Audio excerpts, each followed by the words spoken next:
MashaAllah, la hawla wa la quwwata illa billah al-aliyyil azim. A'udhu billahi minash shaitanir rajim. Bismillahir rahmanir rahim. Alhamdulillahi wa kafa. Wa salatu wa salamu ala ibadihi alladhina astafa. Amma ba'du, farabbi shrah li sadri wa yassir li amri wahlul 'uqdatam min lisani yafqahu qawli. Wa qul rabbi adkhilni mudkhala sidqin wa akhrijni mukhraja sidqin. वाजअल ली मिन लदुनका सुल्तानन नसीरा बिस्मिल्लाह व बिल्लाह व तवक्कलतु अलल्लाह. In the name of Allah, the most compassionate, the most merciful. Verse number 164. We are still continuing our discussion in this verse, and we try our best today to go further in contemplation of this verse, and we offer our humble effort and try to explain up to what we understand, and we do our best in this way. This verse number 164 of Surah Al-Baqarah, second chapter of the Holy Book of Quran. We discuss it. We recite it together first, and then we will start our discussion about the phrase that we have reached to. A'udhu billahi minash shaitanir rajim. Bismillahir rahmanir rahim.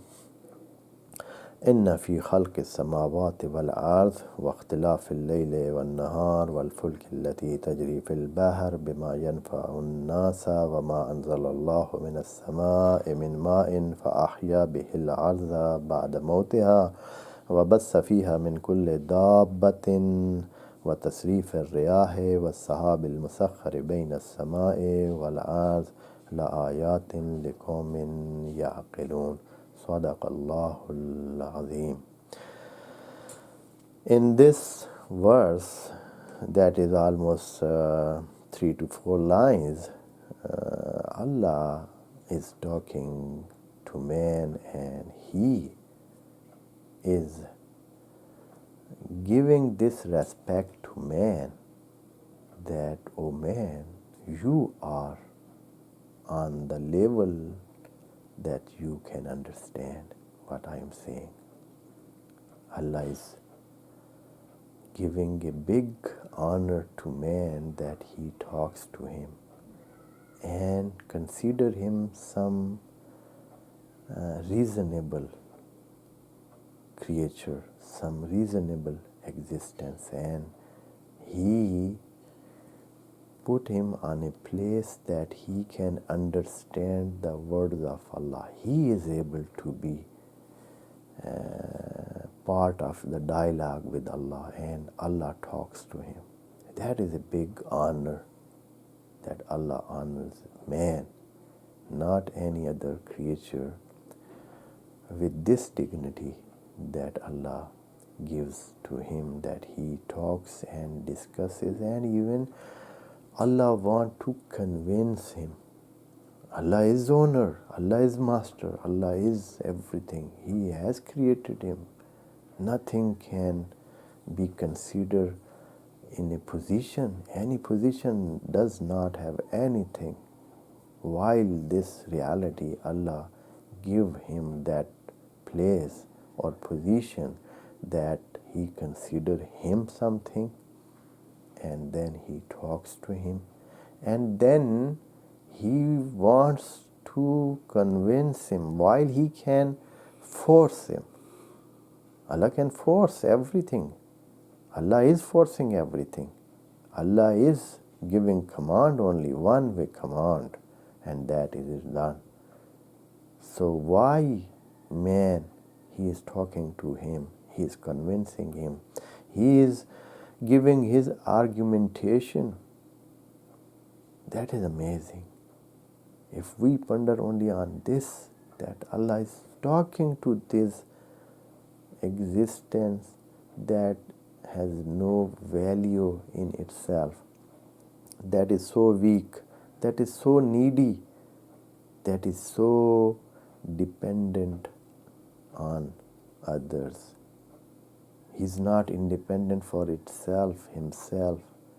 And while this weak side and weak condition that man has, Allah is still giving him this place of honor that Allah talks to him, Allah make dialogue to him, make convincing process for him, and set and establish the argumentation so that he convince him and give him the guideline so that he can be on the right path and he is not destroyed and not facing punishment and not facing calamities and torments and chastisement, which is the result of going on the wrong way. And Allah just honor him and want him not to go on the wrong path.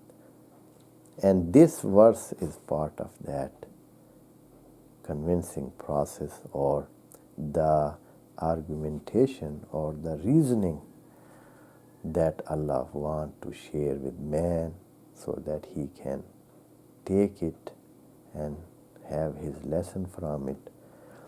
We have completed almost 4 sessions in this verse up to now, and still we are going, and that is because this verse containing some phrases, and every phrase has vast and deep meaning in that, and what we do is also a part of that, only a brief of that, only a we can say just a drop from an ocean that we offer and we explain. There is a vast meaning, and as the universe is, a universe of the meaning is under that. When Allah is saying, "Inna fi khalqi samawati wal arz," that is not only that we explain khalqi samawati wal arz, it is what is khalqi samawati wal arz. And first of all, we don't know, we cannot encompass the samawat and arz, then how we can ponder in that, and how we understand that. Even we don't know the size of them, and even the size of them, even the complete size of them, and all aspect of them, and all what they are, what they include, what is that, and then how can we ponder in the creation of that. And that is a big thing, and the whole universe is put under these 2 words. And Allah is telling, and just He wants us to just have a simple look on them, just have a process of thinking, just thinking on the first steps of that superficial, or just on the first level of the thinking, the upper side, and the first level that we can up to level that we are able to, that He wants us to rethink it and put our effort to think and consider it and understand it more and more. That is what Allah wants us. And here we have translated and explained, but again I translated up to the point we are to discuss it today. Allah is saying that inna fi khalqi samawati wal arz, of course, in the creation of heavens and earth, and the exchange and the coming after other of the night and day, and the ship that is running on the water, the ship that is sailing, and with its sailing it is giving benefit to all men on earth. And also Allah is saying وَمَا أَنزَلَ اللَّهُ مِنَ السَّمَاءِ, and what Allah is sending down from heavens, min ma'in, for example, ma, and then with this sending of all those things which are coming, the effects which are coming from skies, فَأَحْيَا بِالْأَرْضَ, and with that Allah revives the earth. Ba'da mawt, after it has been dead. Of course, everything dies. Every cell of our body, every cell which is part of the life of whatever it is on earth, every cell is dying after a while, and then new cells are produced. And that is what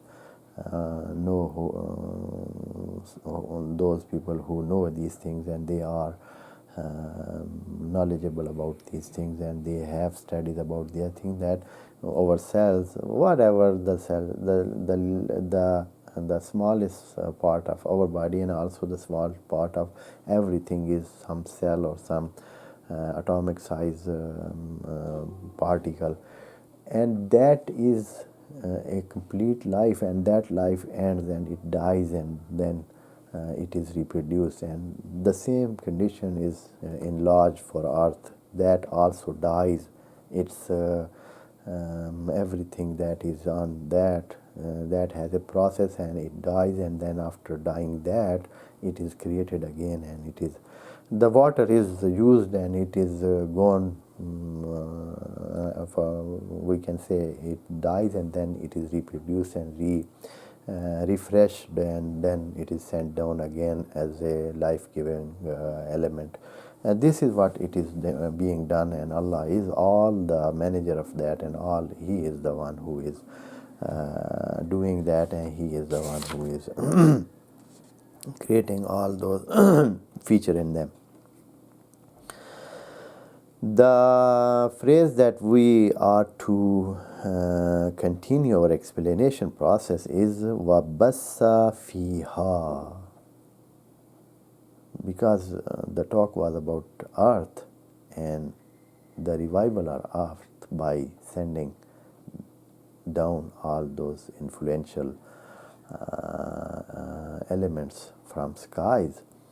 Now Allah is telling that one thing is that we revive the life on earth, whatever it is on earth, we revive it again after they are being dead, or the land is being dead, or the earth is being dead. After that, we revive it. And another thing that we are doing by sending over those elements and those parameters which are affecting earth, the influential parameter that they are affecting earth, we, with the help of them, with sending them down, we وَبَثَّ فِيهَا مِنْ كُلِّ دَابَةٍ, Allah has created and spreaded and distributed the moving article and particle and livelihood, the life Allah has spreaded on earth. Min kulli dabbatin, that is an expression, and that is a kind of proverb type combination of word. Kulli dabbatin means everything that can move, that can crawl, that can creep. Every creeper or crawling creature. This is the smallest of all. With this, Allah wants to mention that all the life that Allah has created and spreaded it on earth, on the face of earth, whether you know it or you don't. Since we don't know so many things that we even don't have any idea about them. They are there. They are living. They are part of living thing on earth. Allah is saying that we have spreaded them and we have scattered them, not congested them in one place. There are so many things and so many living things. They are there. You don't know. You don't have any idea about them. And they are there on earth. They are giving their effects on earth, and they are taking their portion of life from the earth. They are the taken and giving process. This exchange of the benefits is being done on earth, on the face of earth, in between the creatures, and that is because Allah is sending down His blessing and His those blessing in the shape of those parameters and those elements that are influencing the life on earth. That is what Allah is telling us, and that is what Allah is persuading us. He wants us. He is telling us to do your pondering, to do your contemplation, to do your process of thinking. Understand, if He is mentioning them, He is giving a hint that there is life that you don't know, but I mention it with this word, that every creeper, every scrolling thing, everything that moves, the smallest of the move is called dabajadubbu. The word, Arabic word is dabajadubbu, means the smallest of the step that is being taken. That is Allah is crawling, the least of the crawling, least of the creeping. That is dabajadubbu. So Allah is saying that we sent down and we revived them and we spread them all over the face of earth. And Allah is just not telling us and that He is giving us this information and letting us that we know and that is enough, that we should consider that the God is the one who is creator of them. No, He wants us to ponder. He wants us to know. He just wants to give hint about them, and that He knows. He has created them. He has spreaded them. He has scattered them all over the face of earth, and you can go and study them and find them and then contemplate how they are created and how they are living and how they find their livelihood and how their life is and how complicated their life is. And with all those their tiny structure, even for example, their tiny structure that they have, with that they have a complete life. They have a complete life and they have complete system of digestion, eating and digestion and all those process of digesting and then taking the power and energy from that food which they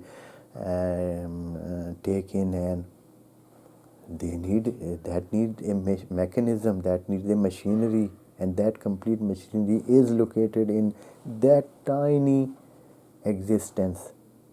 And that is amazing, really amazing. If somebody ponders, then he can be lost in the creation of Allah. He can